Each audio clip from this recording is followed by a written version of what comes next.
Poďme sa pozrieť na to, aké ďalšie detailné úpravy sa dajú robiť v teréne. Takže ako prvé si otvorím flat terén napríklad. No a môžeme si všimnúť, že okrem všetkého ostatného v Exploreri je tu hlavne teda workspace, v ktorom sme už pracovali, no ale taká dôležitá vec je, že tam je terén. Na ten terén, keď klikneme, tak v Properties, tu dole, máme nejaké vlastnosti toho terénu. Ako prvá vlastnosť je dekorácia, ktorú máme normálne zapnutú, ale keď ju vypneme, tak vlastne sa neukazuje tráva. Takže ak by niekto nechcel, aby bola vidieť taká tráva, tak môže jednoducho vypnúť dekoráciu. Ďalej sú určite zaujímavé farby materiálov, pričom keď si to otvoríme, tak tu máme teda všetky dostupné materiály. No a poďme sa pozrieť na to, ako to funguje. Takže v editore si kliknem na Edit a len Paint si niečo nakreslím, si nejaký materiál, teda nejaký terén, tak napríklad asfalt. Takto, láva, takto si to nakreslím a dajme tomu, čo to je sandstone. Tak, hotovo. Poďme sa pozrieť teda, čo to robí. Takže viem, že tu som si dala asfalt. Keď si tuto kliknem na asfalt, môžeme si kliknúť tu na farbu asfaltu a hneď si môžeme všimnúť, že ako budeme meniť asfalt, tak práve farba asfaltu sa bude meniť. Takže môžeme si určiť svoju vlastnú farbu asfaltu, napríklad takúto. Tá textúra ostane rovnaká, teraz to moc nie je vidieť, lebo mám príliš svetlú, ale teda tá textúra ostane rovnaká, je to taká asfaltová textúra, ale iná farba. Ako to bude vyzerať napríklad pri láve, takže nájdeme si tú lávu v Properties, teda vo vlastnostiach, klikneme a môžeme si vybrať nejakú inú farbu. Čierna sa moc nemení a iná farba ako čierna, hlavne tá biela, teda keď si to dáme úplne tu na bielu, tak tá aj tá, ktorá sa mení, tmavá sa až toľko nemení. Takže môžeme si dať lávu, ktorá bude takáto krásna. Takže znova tá textúra ostala rovnaká, lávová, len sme to zmenili tú farbu. A toto bol sandstone, čo sme si vybrali, takže znova nájdeme si sandstone. A šup, dáme tam nejakú zelenú. No a táto celá tráva, ktorú má v sebe hneď od začiatku terén, tak má tento gras, takže môžeme zmeniť celému terénu nejakú. Tak, to vyzerá šup. Takže to vyzerá, ako keby tráva bola vyschnutá. Ok, čo môžeme ísť ďalej robiť?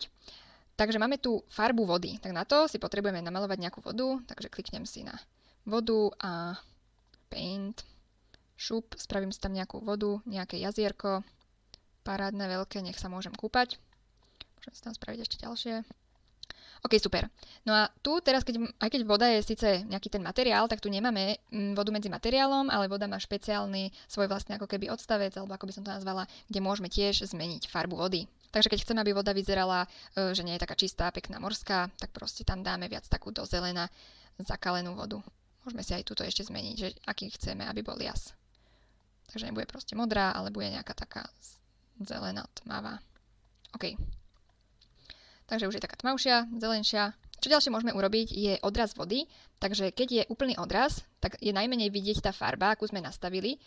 A keď čím dávame menší ten odraz, ako keby toho svetla, toho slnka, tak tým viac je vidieť tá farba, ktorú sme tam my určili. Takže keď chceme takúto bažinu hnusnú, tak vlastne si dáme napríklad reflectance nejakú strašne nízku, aby to čo najviac odrážalo tú práve zelenú farbu. Ak chceme peknú vodu, tak dáme veľkú reflectance a tým pádom to bude tak nejak pekné, modré. Takže teraz som vytvorila nejakú takú bažinu, ale to až príliš bažinaté, takže to trošku dám takto. OK, takže to je odraz vody. Ďalej, čo tu máme, je transparency. To si najlepšie ukážeme tak, že hneď ako prvé dám jednotkovú transparency. Sice sa mne tu teraz v editore nič neukázalo, alebo teda nezmenilo, ale v skutočnosti sa niečo zmenilo. Iba, že neviem prečo, Roblox proste nefunguje tak, ako má a niekedy mu to trvá, kým sa uvedomí, že ako má fungovať. Takže hneď, keď začnem hrať, idem sa pozrieť na tú transparency, tak to vonku, ako keby zhora, nevyzerá, že by sa to nejak zmenilo. Ale keď vojdem dovnútra, takže čím väčšie je transparency, tak tým je lepšie vidieť. Takže tu je krásna transparency jednotková. Potom po chvíľke sa to unormálni a zrazu uvidíte, už je iná tá voda, už je krásna, transparentná a je vidieť pod to. Neviem, prečo tak je, proste Roblox je trošku taký neúplne dokonalý. No ale v každom prípade, keď budete mať hráča dlhšie v tej hre, tak bude krásne vidieť ten odraz vo vode, že je takýto nádherný. Ale tým pádom není vôbec vidieť, že aká je tá voda škaredá, zelená, lebo sme tu transparency dali jednotkovú. Teraz to zase bude pekne vidieť, keď si to budeme meniť. Keď dáme transparency 0, čo sa stane, keď skočíme do vody? Nič nevidíme, len nejaké nohy. Ani neviem, kde je vrch. OK, tu je slnko. Dobre. Čo je veľmi dôležité, je teda, keď máme nulovú transparency, tak nevidíme vo vode, nie je vidieť, ale keď máme viac ako 0, aj keď len 0,1, tak síce zhora nevidíme, ale keď vidíme do vody, tak tam je úplne 100% vidieť. Ale zhora, keď sa na to hráč pozerá, tak to nevidí tak krásne, iba keď by bola napríklad tá 100% tá jednotka. Pri wave size Inak nezabudnite, teraz všetky úpravy, ktoré urobíte, tak sa neuložia, pretože som v play mode, takže toto si len ukazujeme, ale ak by ste to naozaj chceli si tak uložiť, tak samozrejme musíte stopnúť tento režim a potom si to ponastavovať. Ale dobre je to v tomto play režime si to vyskúšať a potom už len tie hodnoty si niekam napríklad zapísať a potom si ich tam vložiť. Takže čo robí wave size? Takže teraz máme 0,15 a keď dáme veľkú jednotku, tak môžeme si všimnúť, ako sa to krásne zmenilo. Sú obrovské tie vlny, pomaly idú a hýbu sa k hladine. Je to normálne vidieť, že ako proste tá jedna veľká vlna vzniká a jak sa pomaly hýbe. A je vlastne vidieť taký väčší príliv a odliv. Tuto napríklad je teraz vidieť tieto kamienky a potom ich zase nebude vidieť, lebo je tá vlna taká obrovská. Môžeme dať menšiu, keď je nulová, tak vlastne vôbec žiadne vlnky nie sú. Je to ako keby úplne pokojná hladina.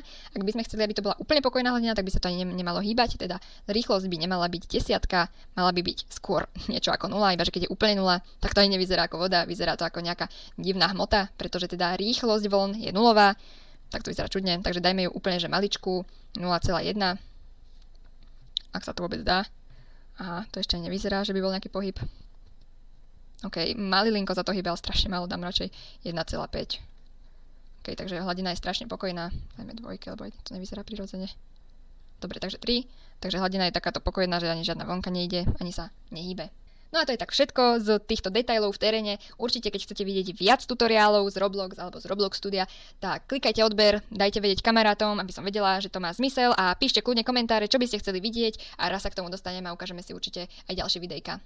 Čaute!